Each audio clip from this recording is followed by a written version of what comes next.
BBQ Happy Place is where you go to grill, chill, and get away from it all. Today, we're heading over to Indiana to talk to Paul Wickey about his BBQ Happy Place. Hey everyone, Paul Wickey here with Wicked Barbecue. I live in the great state of Indiana, and this, my friends, is my BBQ Happy Place.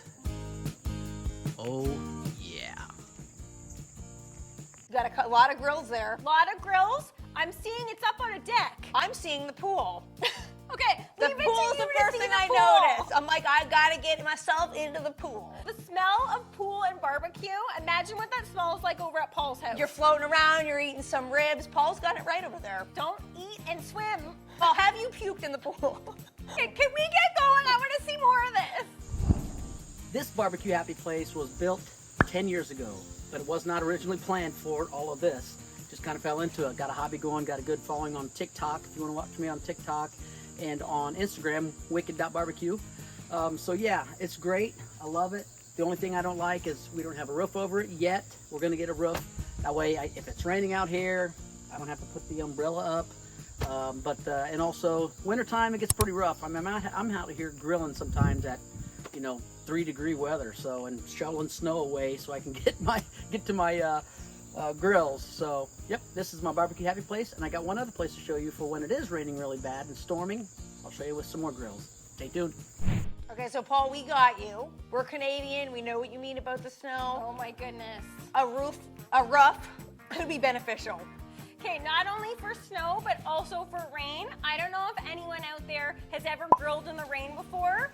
It's not that fun. No. It's not that fun. He's right, you gotta get out the umbrella. The fact that he is saying that eventually he does wanna have a roof, I'm saying that's the only thing that I feel like this space is lacking right now. To be honest, I stopped listening when he said the word rough. And I also have to say, I don't know about you, but I don't think anyone enters into this barbecue hobby thinking that it's gonna go nuts like it always does. Everyone gets that first grill, falls in love with it, and then you end up like Mr. Paul Wickey over here. And imagine taking off those covers every single time, because he doesn't have a rough on top of him. He's got to have covers on everything.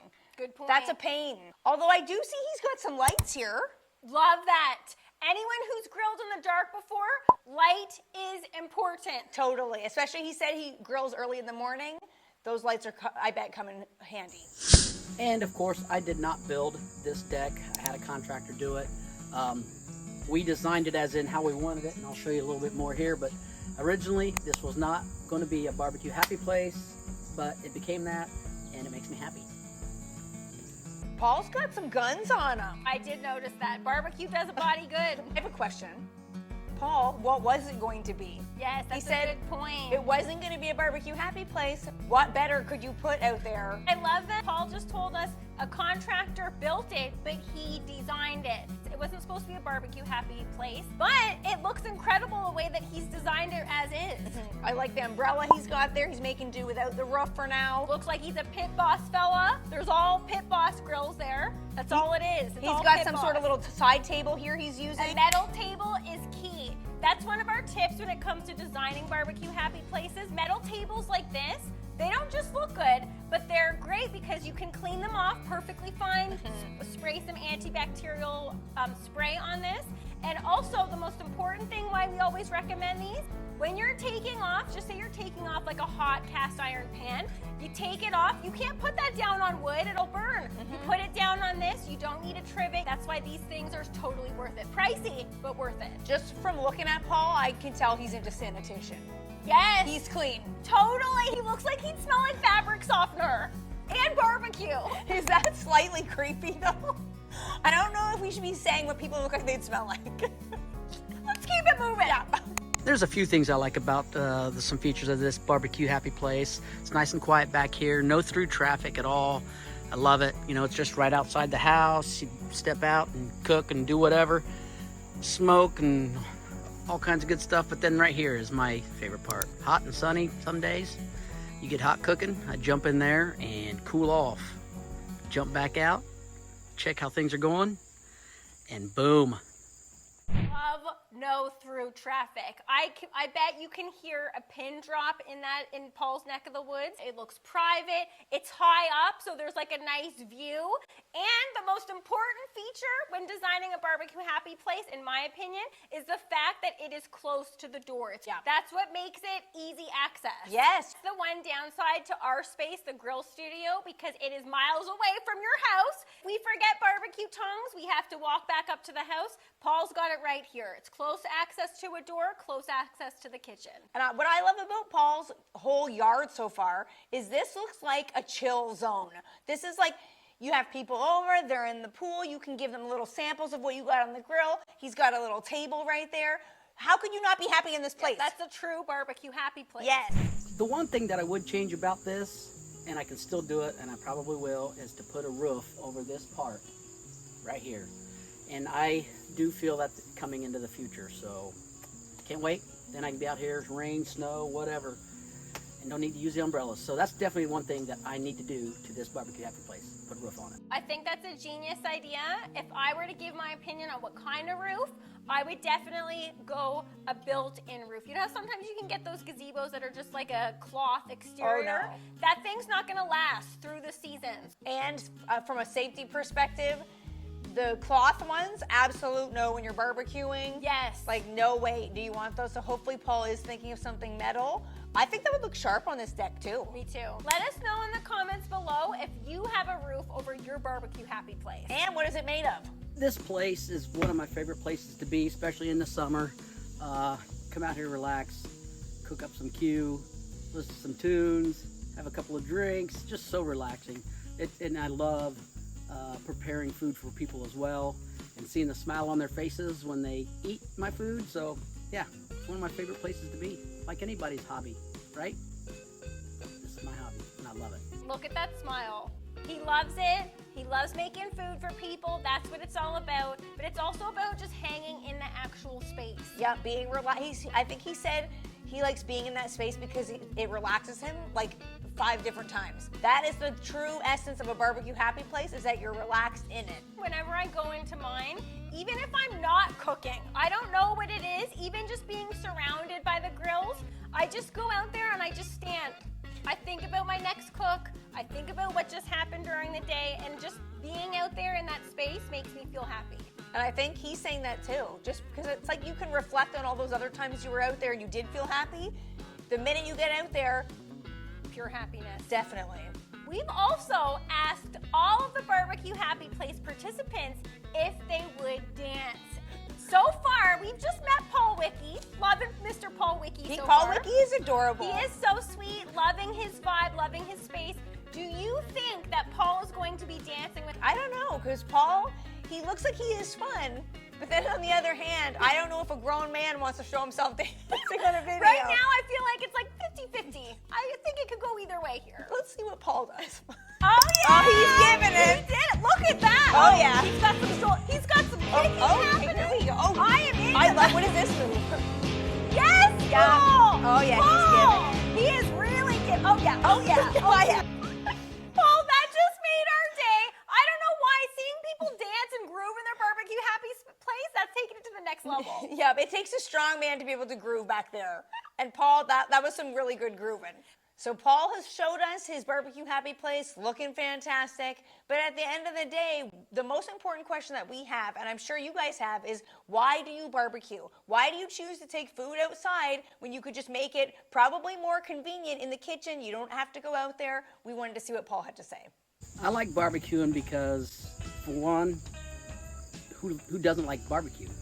I like being creative, coming up with new things, something people don't think about, and you get replies that say, hey, that's thinking outside of the box. I love to do that. Yeah, definitely creating. I love creating when I barbecue different dishes and stuff, and coming up with something new. And yeah, so that's one of the reasons why I love to barbecue. Plus, it feeds me, and I get hungry. I love that. Plus, it feeds me and I get hungry. I get it. I love that he said, I love to barbecue. Who doesn't love to barbecue? It is so true. You can go in any neighborhood, expensive neighborhoods, regular neighborhoods. You see that all these places have barbecues. Yeah, sometimes there are more expensive grills or less expensive grills, but no matter what type of walk of life that someone comes from, people love barbecuing. I would say if you're wanting to build your own barbecue happy place, be creative. Just maybe think outside the box, like I mentioned earlier about creating recipes, and get a roof over the top, like I don't have. I will be having that soon, though. And guys, when I do cook it here, I take it to the edge of the garage, so don't panic. I won't kill myself with carbon monoxide. So anyway, so yeah, just think out electric, have electric out there, a good ventilation, have fun, and maybe someday I'll be able to see your barbecue happy place. Great advice from Paul. What we were doing when we built the grill studio is look to the barbecue community to get inspiration. Hear from what people have to say, what things they would change before they started building their happy place. He said, he mentioned electrical, and that is such an important thing to have. A lot of grills run on electricity these days, and never mind grills, even accessories like a rotisserie, that runs on electricity, so I feel like that's like pretty mandatory. Now the question I have for Paul is just looking at this now second zone that he's in. Why? You're right, this is like a bonus barbecue happy place zone. It's like its own zone. Why isn't this not the full zone? I feel like it's because it's not outside. This is like the backup plan. This is not the place that he'd rather be. He'd rather be outside looking at that gorgeous view that he has, all that greenery. I also don't know the location of this place. This could be far from the house. So maybe he's doing this as a complete backup plan. Whereas like we talked about the convenience factor, maybe he's like, if I'm making food, I don't want to have to truck it all the way to this place. Exactly. Paul has used the word creativity like 10 different times already, so I don't know about you guys, but I am very curious to see what does that mean for Paul? What kind of creative things does he make on the grill? Paul, give us what you got, buddy. Give us the good stuff, Paul. There's a couple of favorite things I have when it comes to barbecuing or smoking, and one of them is my spicy candied ribs, baby back ribs. You guys, if you've never done them, check it out. You can find it on YouTube, Paul Wickey on YouTube, on my Instagram or TikTok, wicked.barbecue. You got to try those out. They're phenomenal. And there's also one other thing, my raptor claws. I came up with them. It's almost like an armadillo egg, but a little different. And I've had some great feedback about them. Raptor claws and the spicy candied baby back ribs. Phenomenal stuff, guys. So you need to try it. Raptor claws. Name alone is super creative. Yes. Paul, he really brought his A game when it comes to creativity. He wasn't joking. I wonder if we can make a Canadian version of a raptor claw, like a Canada goose claw. Those things are vicious. Paul, we'll do our take on your raptor claws. I want to see what those taste like. It's a little bit of a mess, but this is where I keep all my pellets. You got to have a room for that stuff. Keep paper in here to light the wood burners. So yeah, this is my little keepsake. My wife don't like it very much, but anyway. So yeah, then you walk right out here and I got my space. My space. I like it a lot. Don't have many nooks and crannies, but oh yeah. It's great burning that thing too. A little campfire while you're grilling in the evening. Check it out. That's where he keeps all his stuff. When we first saw Paul's space, I was like, that is way too neat. Yes. There's nothing lying around. Everything is prim and proper. This is the zone where he stores all his stuff. Yeah. But it's also right beside his zone. So I think that's very cool. And like, it's not like he's storing pellets miles away. They're still tucked away, so you can't see them, but they're still close by. I don't know why his wife wouldn't like this space. Are you joking? All the spouses, we hear it all the time too.